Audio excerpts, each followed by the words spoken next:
Hi, everyone. I'm Christy. In this space, we are the hosts of XYZ Pod/show, where we kind of just talk about modern day wonder in the weeds through both of our Gen X and Gen Z perspectives. Z? Yeah.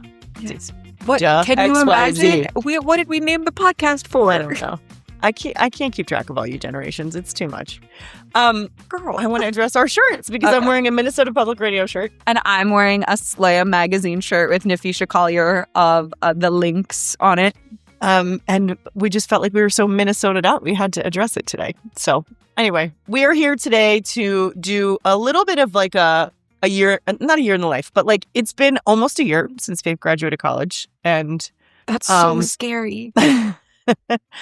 And I wanted to do a little like the weeds of the week are sort of how one manages not empty nest, because it wasn't empty when you left, but like sending your babies out into the world, but also how this generation handled the going out into the world part. So we're calling this week's weeds growing pains, because that's kind of what it all boils down to. So I'll just talk a little bit about my experience, and then, how we always do, like we'll bounce off each other a little bit. But really, I come at this from both a parenting perspective, like a parenting professional perspective, but also as a mom. And I think I've talked about this before, that I thought I was preparing myself for this. You spend their whole life like kind of aware that you have limited time with your kids and you want to make the most of every moment, or at least like not have any regrets when they go. And I thought I was going to be ready. I'm like, I've done, I got a doctorate degree. Like I had a whole practice that I opened. I had my own thing. I wasn't going to be one of those moms that like their kids went away to school and they had nothing for themselves. I'm saying this with judgment. If you're not watching, you can see me like making faces, because those were the thoughts that I had. But obviously I don't agree with any of them anymore, because those people who didn't, those moms who do send their kids off to college and were stay-at-home moms are in exactly the same boat as the people who were, have careers or jobs outside of the home, because there is no preparing for that. There's a very strange, like, it's exactly what it sounds like. It's growing pains. It's how do you learn how to let go and also be there when they need you still. And I think of the thing that sticks out the most with Faith's college is, well, first of all, she went to my school, which was weird. And I didn't like, I think it's our school. I didn't put, it's definitely our school now. And honestly, nothing about it was the same. Her major was like just everything was different. It was not, her school was not my school, but there was some weirdness there because I really had to like hold back. I was trying not to be like overly excited about it and overly, like I was very aware of not making it my school. And so there was an extra element there that's a little strange. Like I didn't want to try to like walk down memory lane when she went there and all of this other stuff. I'm sure I did to some degree, but not as much as I wanted to. But there's one story that sticks out, which is they started early, like second or third week of August. And so Labor Day, which when you grow up at the beach is a big holiday, came, and she didn't come home because the school was 6 hours away and we had no intention of going there. And Labor Day at that year only fell like maybe a week before her birthday. She was a freshman. Her roommate went home. Her roommate was somebody who lived close by, so she went home for the weekend. We were sort of unprepared for the fact that the campus would kind of clear out. I did not remember that from when I was there, that like people just went home on Labor Day weekend. But she was sort of alone, and I don't know, Wednesday or Thursday before called, and it was just really evident. It was really evident that she was sad and maybe needed her mom. She didn't say it. She didn't ask for it. She didn't do anything. And I hung up the phone and said to my husband, like, I think I have to go there this weekend. And it was not convenient, and it was a pain in the neck, and it's a 6-hour drive, and I was by myself, and it was Labor Day at the beach, which is where I wanted to be. And I did it. And I remember thinking, I probably would have judged me if it was somebody else. Like if it was another mom doing it, I would have been like, you got to make them go. You got to let them figure it out. You got to whatever. And yet it felt like exactly the right thing to do. And I think in the end it was. And I didn't have to go back again. Like, that was it. I went one time. It wasn't like she was reliant on me to come every weekend or anything, but I went and sort of spoiled her and treated her like a baby and then left. And so that's my memory of it. And I'm kind of curious what your experience of that was too. Was I way off base, or were you lonely? And like, was that weekend necessary? What was your experience of that weekend? I think it was absolutely the right call. I mean, I say this, I feel like I say this all the time, but like, I spent so much of my freshman year sad. And like, there were really great parts of my freshman year of college, but like, I spent a lot of it like, I didn't know anybody. I also had like no shade to the state of West Virginia, but by the time I got to school, their COVID policies had super relaxed. Yeah. And coming from where we were on the East Coast, like, it was still a very real fear. Like, we had, and I'm sure people in West Virginia felt the same way. Like, we had seen so many neighbors, so many friends, so many relatives, like, really be affected by that disease. And to kind of have everything, things weren't back to normal. We were still wearing masks in class. We were still, but we were still, we were eating in the dining hall. And so I had a lot of like residual COVID anxiety. That was for like, I don't think I had a meal in the dining hall the entirety of my first semester of college. I also think a lot of people went there for that reason. I think that their enrollment was bigger than normal because of the relaxed COVID. I know a lot of kids from Jersey that year also went south for college because it was like, oh, well, they're not really enforcing anything. So we're going to pick that college over like a New England school that was still, doing it the sort of old way. And WVU definitely like kept us all safe. And they were like, there was free testing. We had to get tested. I mean, it definitely was like, they kept in place all the policies that were going to ratchet up my anxiety and didn't. And like, they couldn't have accommodated for like one small girl. Your school too, like when I say school, I mean college. Like, because Faith was an acting major, she was in the College of Creative Arts, and they were really strict, much like every other entertainment industry was super strict about masking and, space and all of that other stuff, much more so than like if you were a business major or something. Like, it was different in your, she was in this little like COVID bubble still, and the rest of the campus was like, what's wrong with you? Yes, exactly.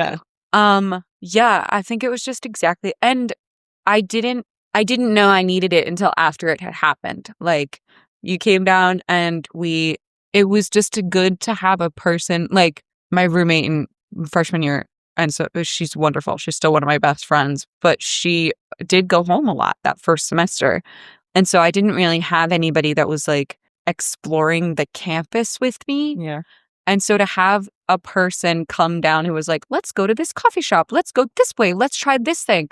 It was just nice because then I was able to like have spots that I could bring people when they were back. Like, I was like, hey, I just went to Blue Moose. Like, do you want to go? Like, it was helpful in that way. And you also didn't make me feel like a baby for needing it, which was good. Like, there were definitely parents who would have come down and been like, I can't believe this. You're fine. Because like, you came down, but I think I spent every single night like in my room. Like, you drove me back to dorm. I definitely remember thinking like, I don't know why I'm here. She doesn't need me at all. But we spent like all day Saturday together. Yeah. And like, also, I came back into the dorm and was like, my mom's in town. Like, I think everybody was like, we have never seen this girl behave this way. And suddenly you would have thought like the president came to town. I know we went shopping. We did like a little birthday shopping. Yes, we did a little birthday shopping. We went to like a little birthday dinner. But I stayed in a hotel. She didn't stay with me. So there was like still some like, go be in your space and do your thing. Like, don't, which... And I remember as the mom thinking, so two things with that. I remember like maybe a year before or 2 years before sitting in a pedicure chair next to a woman who was on the phone, decked out in like, I think it was Alabama, like hat, sweatshirt, all of it, talking on the phone about how she was flying down that night to her son's because he was really struggling. And the way she was talking, I was super judgmental. I was like, I feel like this woman goes to Alabama every weekend and this boy can't do it on his own and blah, blah, blah. Like, very like, you got to cut the cord, lady. You got it. Like, super judgmental. Again, you're always a better parent when you don't have children than when you actually have children. So here I was, a mom who had no experience sending anybody to college, was like judging this lady next to me. And And then being in that same situation of like, oh, I know my kid, which is exactly what this woman was on the phone saying. Like, I know him. He just needs me to come down there and like straighten some things out and then he'll be fine. And I had the same experience. And also having the realization of like, why do we feel this need to like shove them out of the nest? And I definitely did. I thought like, you go to college so you can learn how to be on your own and independent and blah, blah, blah, blah, blah. And I shouldn't like overstep or do too much or ask, too many questions or whatever. But realizing in that moment, like there is a middle ground, and much like all of other parenting, it depends on your kid. I have one in college right now, and like if I hear from him, it's usually because something's wrong or he needs something, or like I text him and I'm like, "Hey, call your mom." Like, he just. Meanwhile, this one and my middle one, I think we talked almost every day, but at least my middle my one, freshman year, the more I was in college, the less I actually spoke to you. And then my middle one, every single Sunday, we have like a standing phone conversation. So it depends on your kid, and there is no right or wrong way to do it. And could somebody have judged me for driving 6 hours on a holiday weekend? 100% they could have.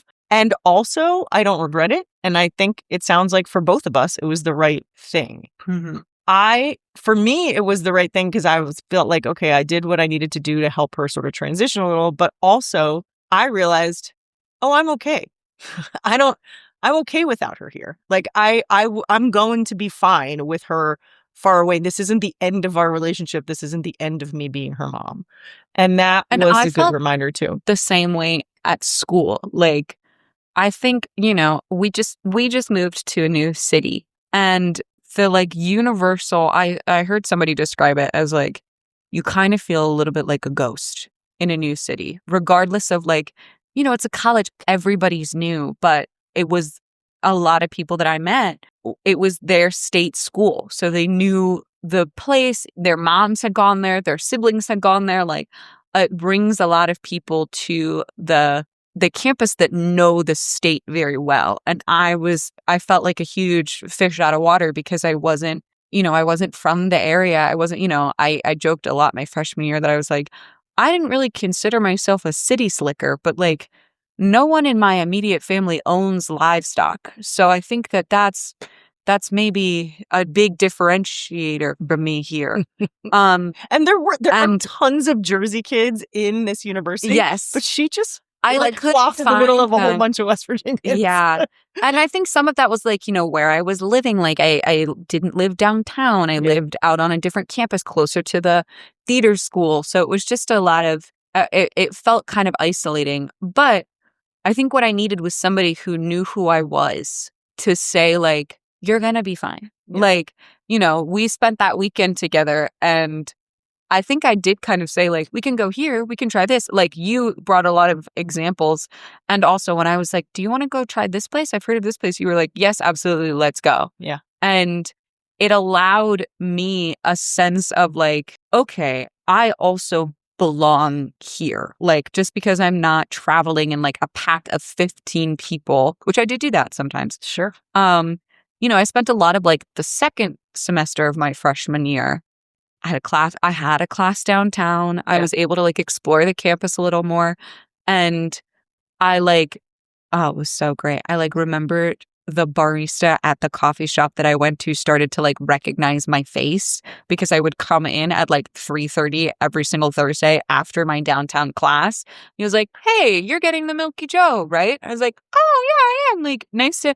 And that was I don't think that would have happened if you hadn't come down and been like, this is a place you could come. Look at all these college kids here. This is a place where you can come and try something, and they're not going to be weirded out by the fact that you don't know where you are. Yeah. Like, they're going to expect that. And it gave me the permission to settle. We joke all the time that like right before I moved, we got into like so many fights in that August right before I moved. But so many fewer fights than my mother and I did, though, because I had this acute awareness of like, this is what happens right before you go to college. You hate each other. And so I tried to like, A, not pick them, and B, not get wrapped into them. But I'll remember we were shopping for my dorm, and my dad in the Target or the Costco, wherever we were buying, like, I love like LaCroix seltzer. And I was like, well, maybe this is the greatest. It's the greatest story. We're standing there and I'm like, well, like maybe just buy like one pack of LaCroix and like I'll bring like 6 with me and I'll like leave 6 at home and like I'll come get them. And my dad has a very clear, like, angry face. Like he like what it looks like. He like really deeply like frowns and is like, and he like looks a little bit like a bull. And he reached down and got 2 full 12 packs of LaCroix. Case of LaCroix. And was like, I don't know how to explain it to you. You will be living there for 10 months out of the year. Do you think you will drink a LaCroix 10 times? Like 1 time a month? And I was like, probably. And he was like, okay, you have to start prepping like you are moving to a new place, not like you are going on a short vacation. And I think you finally stepped in and were like, Faith, why don't we go look at school supplies? Yeah. Because it was clear that like we were about to get into a fight. But it was one of those things that like, you coming down on Labor Day was what I needed to be like, oh, no, I live here. Like, I'm not just waiting until break when I can go back to where it feels comfortable. Like, I can feel comfortable here. And the only way you're going to feel comfortable is to learn the place. Yeah. And I didn't know it as well. Yes, it was mine. But like we talked about Blue Moose, that's the only place that existed when I think there was one bar that was the same, but everything else had changed. The town is unrecognizable. There's like a million more places to live and eat and play and all of these things. So in one way, it helped that I had gone there because I had some understanding also of how isolating it felt to live on the campus she was on, because that's the campus I lived on. And you do feel completely disconnected from the other one in those early days. Once you sort of get the lay of the land, it's better. But the action is oftentimes at least the action she wanted to be part of. There's plenty of action on the other campus, but so it helped that I had gone there because I had that bridge, like I could bridge that, but also it helped that I didn't know much because she got to be able to say, let's try here, let's try here, let's try here. And it was good. And I didn't know. I was like, tell me how to get there because I don't know how to get there. So that was helpful, I think, too, to have it be her town, which you can accomplish a lot of the times, like family weekend and things like that. If you're not going to be there beforehand, then they get a chance to sort of show off their university to you, and that can be helpful. And you guys came down again for a game in November because you had to pick me up for Thanksgiving. Yeah. So you came down for that Thanksgiving game, and that was a like show, like that. I really got to like, show off the campus. I knew where I was going, and like they all tailgated. Yes, everyone. That's the really nice, that's the thing, like, I will say, if you're young and listening to this, like, if your parents want to tailgate at your university, do not stop them. Like, the quickest way to make friends your freshman year is to have parents who are throwing a tailgate. Like, that was how I talked to maybe 2 of the 6 girls I brought to that tailgate our freshman year, but for that time, we were great. Like, yeah. And I think that like that, there definitely were people in my life who were like, oh my God, my parents are coming. Like, please don't. And I have kind of never felt that way about you and Dad. Like, you've never been like embarrassing to me. Well, and I'll say on that tailgate thing, as the parent, don't expect your kids to come to it. I think people get in trouble with like trying to make the experience of their experience. And we were very clear, even though I was an alum, we were very clear that like, we're going to this weekend to see our daughter. Whereas there've been other weekends where we're like, we're coming for the football game. Yeah. No offense, kid, but we're coming for the football game. But like, if you're a parent of a kid and you have no ties to the university and you're going to the university and trying to tailgate or be part of the scene, let your kid lead that, because to some degree, like, I mean, I figured out where to park and all that. Like, that wasn't on her. But like, I know with my middle one, she'll stop by for a few minutes, but she's not coming to our tailgate for the duration of the game. She's got 15 other tailgates she needs to go to. And the difference was Faith and her friends over the years, we ended up being the destination tailgate. They would come and we'd set the beer pong up, but like, that's because we threw it for them. It was not our tailgate at that point. It was what we brought to tailgate with the kids. And so, yes, she's saying, like, kids, there's no better way to bring your friends than to have your parents tailgate. But also parents, you need to understand, like, you're not the main attraction. You are there to be part of their experience, not to like impose your experience on them. And that's a like a fine line you need to walk, because I think when kids are like, oh, my parents are coming, it's because the expectations are pressure filled for the kid. Either they expect the kid to like lead them all over the place, or they expect to, act as if they're back home and they're little kids again, and they get to, 24/7 check in on them and be with them and go to dinner, breakfast, and lunch and all of those things. We just never had those. I mean, the very first time we went up to the school was when Faith was in a play and we barely saw her. Yeah. So like, you both have to temper your expectations. And I actually want to talk to you about that, because one of the things I tried to do as the mom was, with all three of them, be really clear about college, my experience with college, and their dad did the same thing. Like, for instance, I specifically leaned heavy on this, that like, your expectations sometimes are so high for how it's going to feel, especially first semester freshman year, that almost everyone's disappointed. And so I really told my kids, like, hey, I can really remember, even all these years later, going home on Thanksgiving and thinking, oh my God, everybody else loves school and I hate it. And as it turns out, nobody else loved school. We all were just pretending for our old high school friends when we got together, or we were like only remembering the good parts of it and forgetting that we were like mostly lonely and homesick. And so I really preached that a lot to my kids, because I wanted them to know, like, everybody goes through these weird transitions, and sometimes you're going to think you made the wrong decision. Give it time. Make sure, I'm not saying this is true for everybody. There are some people who immediately know they made the wrong decision and they come home fine. But I think for the most part, I wanted my kids to know, like, it's not going to be fun at first, and it's not going to be fun every single day, and it's not going to be enjoyable. It's going to be really uncomfortable a lot of the time. And I want to know from you, did that help?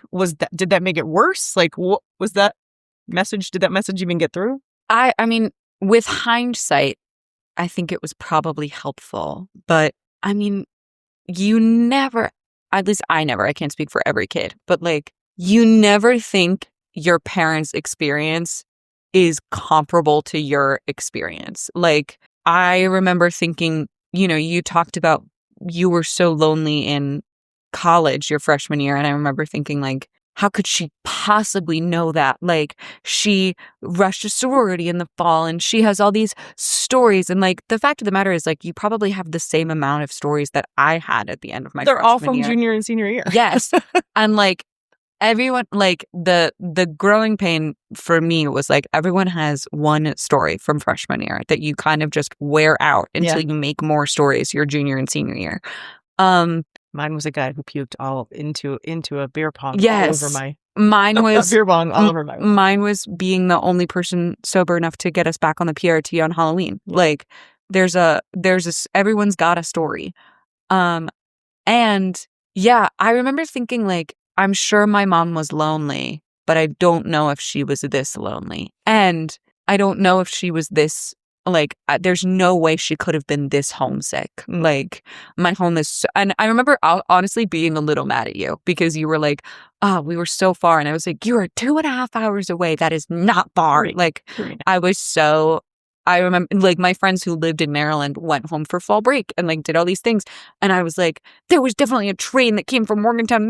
Like, I just had like different, I was mad at your past self for a while. I didn't even know it. Because I was like, there's just no way she could have been this lonely. There's just no way she could have felt this homesick. Like, she was. And definitely. We all are. And also, like, I remember thinking I was doing it so much differently than you were, and not knowing if that was a good or a bad thing. Like, I didn't, I joined a sorority my freshman year, but I wasn't terribly involved until like my sophomore into my junior year, when I served on the executive board. And so I had to be involved. And I spent a lot of, even when I wasn't like lonely, I did feel like I spent a lot of my freshman year like alone, like going to coffee shops alone and going to all these things. And like, I spent a lot of time like exploring the campus kind of by myself. And I remember thinking, like, yeah, there's no way my mom did this. Like, and maybe that means I'm doing it wrong if I don't have somebody to like explore the campus with. And I don't know. I made it out. So Yeah. And also I did do a lot of things by myself freshman year. I think if I hadn't like laid out those expectations and been honest about like how we never met them. I would that have been better or worse? absolutely would. I feel like it maybe would have been worse. Here's the thing though. Like maybe you would have tried to come home. Maybe. Although I don't know. You know, you like to believe yourself as braver than you maybe were in the moment. But I think if I'm trying to be like honest to little 19-year-old Faith, I feel like a lot of the things you told me about college, I kind of didn't listen to because, well, also, you know, some of it in real time. Some of it I listened to. Like I listened to like you and Dad both were like, hey, if you don't go to class, you're gonna fail. I was like, I mean, okay, you learned that the yes, hard way. Yeah, those things I listened to, and the like go to student health, like that. You know, I got a horrible respiratory infection that like I was on like antibiotics the size of my face, like they were huge. And like those things I listened to of like, don't try and tough it out, go to student health. Yeah. But also, I think if you had said like, college is a barrel full of laughs. Well, there's so many people who do that. Yeah. I mean, I can remember my brother being like, oh, I wish I could go back. It's the best 4 years of my life. I wish I could go back. I wish I could go back. Meanwhile, his father died during that time. Yeah. So obviously, and I think we all do this. We have this like filter on it where we only remember, you know, when her dad and I had the conversation where we're like, yeah, most of our like good memories. So first of all, he was miserable freshman and sophomore year of college. Like, yeah, miserable. All of our good memories of college are pretty much junior and senior year. In fact, to the point where like there's a couple things that happened that I'll remember were sophomore year, and I'm like shocked every time because I remember sophomore year as like horrible. And so then when I think like, oh, that was sophomore year, that was great fun. Like, how did I forget that? Anyway. And I think you guys said, hey, when people talk about loving college, they talk about loving junior and senior year. Yeah. And that was the thing that kind of stuck with me was I was like, okay, well, these 2 years are maybe going to suck a little bit. Yeah. And they did. Like, and that's the thing. There are some people who love the whole, like, love the whole way through and have a great time the whole way through. And I would consider myself one of those people, but first 2 years, there's just more discomfort than the last 2 years. And so it's easy, I think, sometimes to find, and I see it a lot with this generation and younger, that like first sign of discomfort is like, well, this isn't for me. And it's like, well, what? No. And I think that's why I leaned so heavy on that sort of word of warning of like, yeah, sometimes it's going to suck, because I didn't want you to think I've made the wrong choice when it sucked. Yeah. Like I wanted you to be able to discern wrong choice versus, you know, like the sorority thing. It was not my sorority. It was not my sorority experience. And I think it was also the right choice for her because she had all these other things going on. So it couldn't be that. Like it just couldn't be the same. But I could see how you would go the other way and think, well, there's one way to do it and I'm going to do it this way. And then not liking it. You know, like I think part of what I had to do was be like, I can't impose what I think she should do on her, even if I know better. Sophomore housing is the best example of this. She lived in this apartment sophomore year that was even farther away from everything than her freshman year dorm. And it was a nice apartment, but so far away. It was really far away from everything. And was every it a nice red flag. Well, I mean, it was. I lived in a newish. basement. Yeah, it was a basement, but it was like, you know, it had nice stuff, and you had your own room and your own bathroom, and like, there's a lot to be said for it. And I loved that bedroom. Like, and you had great roommates, and like there was a lot of goodness about it, but we threw a couple good parties at that apartment too. Yeah. And you lived with a person that you love and that was safe and that, you know, like she was a sure thing. Yeah. My other roommate too, she was really cool. But I can remember distinctly, and we've talked about this a bunch, so I know it's not a surprise to her, and we said to her, like, we don't think this is a good decision. But ultimately it's your decision and it's within the budget that we've given you. So we're not going to say no, but we don't think it's a good decision because it's so far away, you're going to feel isolated. And she was, you know, as you are, adamant about this decision. And then, you know, inevitably had some moments during the year where she was really sad that she was isolated and far away and wasn't participating in things she wanted to because her apartment was so far away. And I also could have gone, I never once said, well, we tried to tell you, until it was over. Yeah, until I had moved into the other apartment. Yes. And like solidly lived. So like my junior year, I moved in with one of my sorority sisters in a downtown apartment. Yeah. And So much better. that apartment is like what heaven looks like to me. Like I hope if there's a place after life, it looks like my college apartment junior and senior year. I loved that place. Oh my God. It was so good. If you didn't open the windows when you first got there, it sometimes smelled like mold, but it didn't matter. One time we thought we had a gas leak and it was just the smell. But it was such a good place because it was close enough to the action that I could get into the action if I wanted to be, but it was slightly far enough away that I wasn't worried about like driving over. Throwing up on your sidewalk. Yes, exactly. Driving over broken beer bottles and popping. Now that was like literally half a block down. Yeah. The puke in the broken beer bottles, but it wasn't in her apartment. Yeah. And it wasn't until I think I called you halfway through first semester of my junior year. And I was like, you wouldn't believe it. I walked all these things and I go and like every Sunday I go to the coffee shop and I do this. And you were like, aren't you so happy to maybe be living closer to where everything is? And I was like, yeah, you were so right. This is absolutely the right decision. And like, I think the thing, and we've talked about this, you and I a bunch, and I probably said it on mic a couple of times too, is that like, throughout my college experience, you let me come to every realization on my own terms and in my own time. Like, I'm sure whether it was about the apartment, whether it was about like friends, whether it was about like jobs or boys or something, I'm sure I called because I talked to you about everything.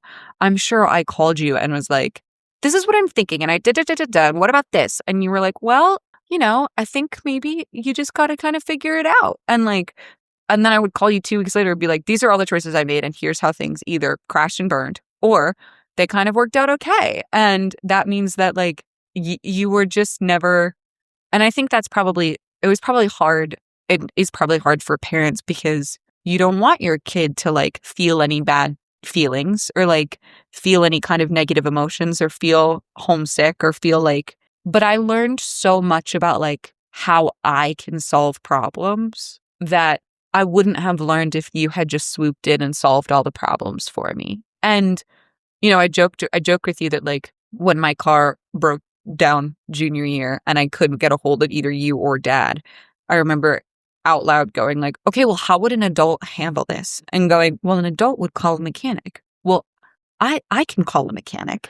And like when I did get you guys on the phone, I was like, I just got back from the mechanic shop. They said this, and this. Yeah. And like that is a skill that I wouldn't have, you know, I probably would have learned it, but like that is a skill that I learned in college that I'm grateful I learned in college. Well, like, and more than the skill, because you could have called one of us and we would have told you to do that, but you got the confidence from doing it on your own that you might not have gotten if one of us said, well, here's what you do. You call the mechanic, call me back after you call them. Not that that's bad either, by the way. If we had picked up the phone and we gave you those directions, then next time you would have known. But in this instance, you happen to have to do it on your own. I think I was probably with the client and dad was in a meeting or something and you had to take care of it and you figured it out. And that then gives you the confidence to be like, oh, I don't even need to call them. Yeah, I did this. I got it.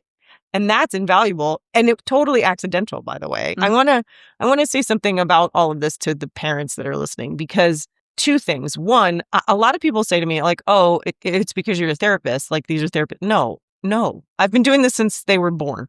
Well, that's not true. The first like 5 or 6 years of her life, probably. So whenever the little one, like I was a hot mess for the first however many years because I didn't have my own shit worked out. And so I had to figure out my own triggers and all the things I preach to parents already. Like I had to figure all that out in order to be able to have that, you know, separateness to allow them to be their own autonomous selves. So it's not because I'm a therapist. It's not because I was a teacher. All those things contribute to it. But what it is me knowing my own crap and being able to say, like, this is how I have to manage my stuff so that they can do their own stuff. Those years of letting her figure it out on her own and sort of figuring out the line of we're going to give her our opinions and let her then do with it what she wants was not easy. And there were plenty of conversations. I would hang up the phone after she was complaining and whining about something that I saw coming. And I would have to go to her dad and be like, good God, you know what we were talking about today? Like it was torture in some cases, but I also knew it was the right decision, because if you come in and not, and I'm not even saying impose like my own will, like it comes from a place of wanting to protect them and wanting, I described this the other day to somebody as it's like watching a slow moving car crash that you can't prevent. And the good news is it's a slow moving car crash. So when the accident happens, it's like maybe a fender bender. No one's hurt. No one is irrevocably damaged. It's just an accident and a mistake that needs to be learned from to correct it and not have it happen again. And the desire to get in there and stop the cars, or to stand in between the cars, or to keep the bumpers from bumping is really strong. And that's the parents' part to fight, is like, don't jump in, don't.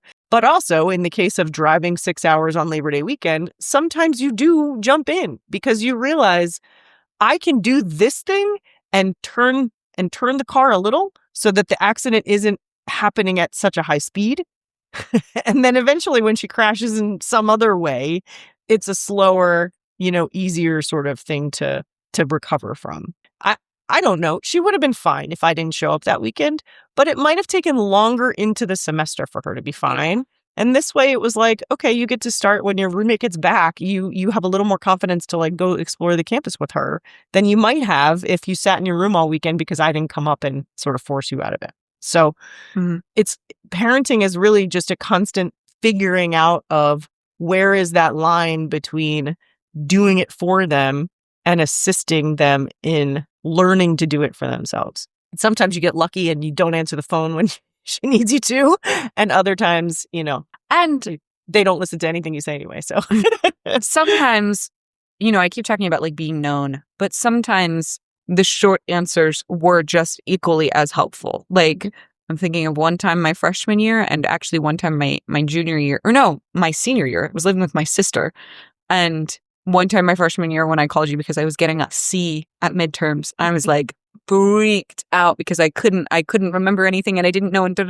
And you were just like, well, are you using the planner? Sophomore year. And I was like, the what? And you were like, the planner that you have, are you writing your assignments down? I was like, no. You were like, okay, well, maybe let's start there before we think we need glasses or like have a learning disability. No like, brain. Yeah, let's start that. And sure enough, like sometimes you do need someone to say like, here, what about the obvious solution? Yeah. Because you're so, at least I have dug myself so far into my own, like, I'm going to get C's and then I'm going to get F's and then I'm going to lose my scholarships and then I'm going to have to drop out of school. And like, you're just like, you're so, everything feels so, it's like, we've talked about it. I work with a 4-year-old and everything she does is dramatic.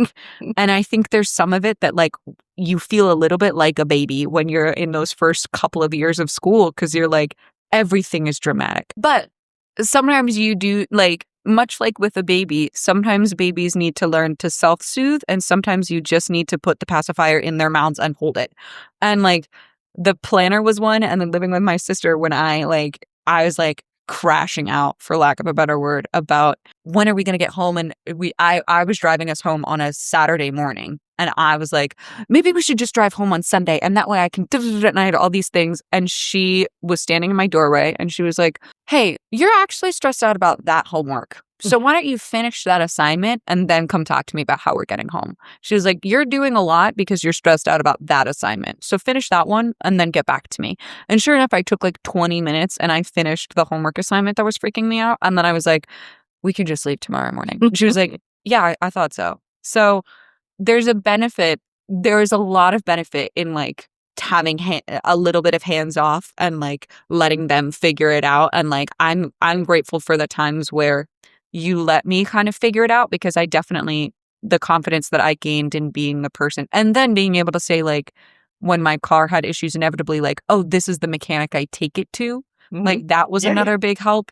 But then also I think everyone needs this in life of like, sometimes you just need someone to say like, well, are you using the planner?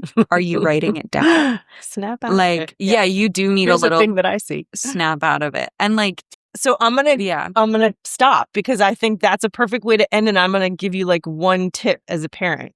When you are in those moments where you want to tell them what to do or where you think you see the thing happening, ask questions, because that is a non-threatening way to give advice. And it is a great way to get them to see what you are seeing without you telling them what to do. So, in the case of the planner, it was like, I know I just bought her a planner, and I can hear in her voice that part of the problem is she is, ADDing it and trying to keep all of these assignments in her brain, and is mad at herself that she can't keep all the assignments in her brain. So I have deduced that she is not probably using her planner. But instead of saying like, girl, I just bought you a planner. Come on, why aren't you using your planner? Don't you think you're using your planner? Like, I just said, like, do you have like a thing? I know for me, it helps me to write things down. Don't you have a planner you could write? Are you doing that? That's all it was. And instead of sort of, telling her I told her so, or telling her whatever, I said, don't you like living in this apartment where you're close to everything? Like, see the thing? So it's not like I'm above telling somebody that I told you so. It's just the way that I do it is like open for seeing it herself rather than me pointing things out to her. And that's helpful for anyone, any kid, any age, any partner, any conflict at work, anything. Ask a question to get the person to see it instead of telling them what you're seeing. All right, we got to wrap up. So we got to do our wonder and we got to do our read, watch, listen. So, my wonder is silly, and it's funny because it's just happened. It's just family group chats right now. Like, we went to a Bruce Springsteen concert. The 3 Minneapolitans went to a Bruce Springsteen concert. We were texting back and forth with the other 2 that don't live here. The whole NCAA women's basketball tournament, we had a whole family group chat going. Baseball season started, and there was some silly like, I just love my little core 5. We have a great time together sometimes. So my wonder this week has been family group chats. My wonder this week has been the astronauts orbiting the moon. Oh, sure. Guys, I can't. Every time I see new info about it, I start crying. Like, they named a bright spot on the moon after one of the astronauts' wives who has passed away, Carol. And then they hugged. And then the men hugged. It was beautiful. And then also the astronaut who was on the Artemis 1 mission, who, like, I'm going to cry talking about it. I think it's so great.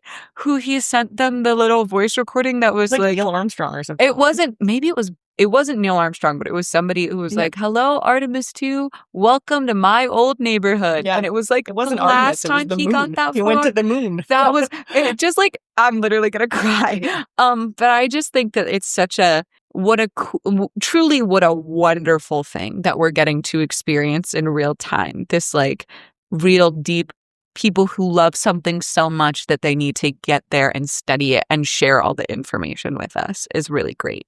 I loved that they are like a normal human age. They're like my age, most of them, which is fun because they're not 25 or 30. Also, a remarkable thing. But also that, like, this was our childhood. Gen Xers, we like space travel. Like, that was the thing that happened all the time when we were younger. And so for this generation to sort of for the first time experience it and also find it as fascinating and wonderful as we did has kind of been fun to watch. So also, there's a Coach Jackie video about the woman astronaut asking, is she gay or is she straight? Hilarious. And it's one of her better songs. Every time Coach Jackie does these, is she gay or is she straight? I'm like, am I a lesbian? All fashion. I mean, I've been a heterosexual my whole 52 years and also married to a man. But my fashion sense, I'm like, everything she points out is me. So anyway, all right, real quick, reading. I'm not watching anything that's like super compelling right now that everybody else isn't watching. You know, Shrinking, The Pit, all of it. We're all watching the same stuff. I just read a book called Husbands and Lovers by Beatrice Williams. Beatrice with a Z, which is fun. And it's like a great mix of novel and like beach read.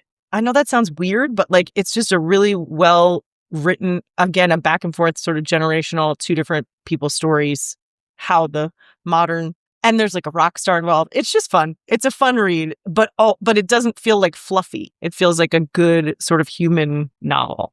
So it's called Husbands and Lovers by Beatrice Williams. And listening to, I'm not really. I mean, I always love, again, this is a thing I think probably everybody's listening to, is the Amy Poehler podcast, Good Hang. Amy Poehler, if you want to come on this podcast. She doesn't really like talking to people much, so I can't imagine. Yeah, she's fun. Again, it's like I just am enjoying things of women my age. And I love Amy Poehler just standing and staring into space, but she's talking to like some of my favorite celebrities too. Specifically, I think Fred Armisen was just on, who's great. I mean, they're all great, but there's a couple that you're like, they're just as delicious as you would expect them to be. So that's all I got. Yeah, I feel like I'm not watching anything that's like super compelling either. I'm like slowly making my way through Sex and the City, which is great. I just finished the book Sea of Tranquility by Emily St. John Mandel. I love this author. I have read a lot of her books. This book is like, it's just really well written, and it's like there's like a little bit of time travel-y stuff involved, but you like don't realize that until it's too late. Like you're already sucked in. Spoiler. But it's so well written and it's so compelling. And then I'm listening to, in prep for her new album, I've gone back and I started listening to old Olivia Rodrigo. And it's just like, she is like, no shade to the other artists of her ilk, but like I think she might be the best Gen Z songwriter that we like currently have. Her lyricism is hard to compete with, I think. My goodness. I think we're going to have a music episode because I don't even know Olivia Rodrigo. Yeah. She's not the driver's license She song. is the driver's license song. Which like that song, she seems like a cute little young feminist. She is really good. Anytime, all of her concerts, all of her tours, a portion of her proceeds go to Planned Parenthood. Like she's doing the work. She's a cool chick. Mm-hmm. All right. Thank you guys. Once again, we're moving the show and all associated things over to Substack. I'm hoping to start a community over there. So come follow us there. It would really be at the Wonder in the Weeds Substack, but we'll put all the information in the show notes. And thanks for watching. If you're on YouTube, please subscribe. As the kids used to say, smash that subscribe button. Whoa. And if you're listening to it on any of the podcasts, we would love a review. If you take just a few minutes to give us whatever you find compelling about listening, we would love to have it because it just helps it get into more people's feeds. So thanks for listening. Until next time, take care of yourselves. Keep looking for the wonder.